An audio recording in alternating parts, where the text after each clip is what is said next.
Brain stroke గుర్తిస్తే చికిత్స సాధ్యం. Neurology DM doctor Y Bhargav. నేడు ప్రపంచ బ్రెయిన్ స్ట్రోక్ దినోత్సవం. మెదడు రక్త ప్రవాహం ఆగిపోవడంతో కణాలు దెబ్బతినే పరిస్థితినే బ్రెయిన్ స్ట్రోక్ అంటారు. ఇవి ప్రధానంగా రెండు రకాలుగా ఉంటాయి. ఇస్కెమిక్ స్ట్రోక్ రక్తనాళం మూసుకుపోవడం వల్ల, హెమోరాజిక్ స్ట్రోక్ రక్తనాళం పలిగిపోవడం వల్ల బ్రెయిన్ స్ట్రోక్ అంటారు.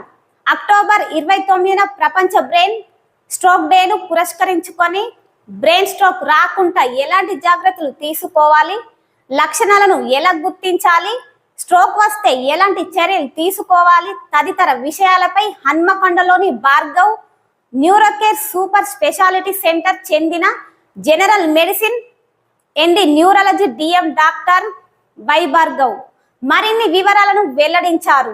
స్ట్రోక్ వచ్చిన 4.5 గంటల్లో చికిత్స ప్రారంభిస్తే ప్రమాదాన్ని నిర్వహించవచ్చని తెలిపారు. రక్తనాళం మూసుకుపోయిన రోగులకు టిష్యూ ప్లాసినోజిన్ యాక్టివేట్ టీపీఏ మందును ఇవ్వడం ద్వారా రక్త ప్రవాహాన్ని పునరుద్ధరించవచ్చని చెప్పారు.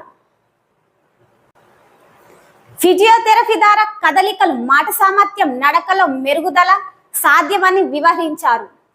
తక్కువ ఉప్పు, నూనె, కొలెస్ట్రాల్ ఉన్న ఆహారం తీసుకోవాలని సూచించారు.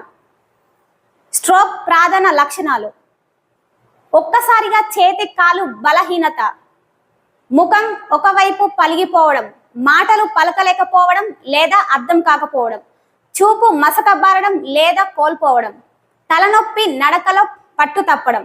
వీటి లక్షణాలనే బ్రెయిన్ స్ట్రోక్ అని అంటారు.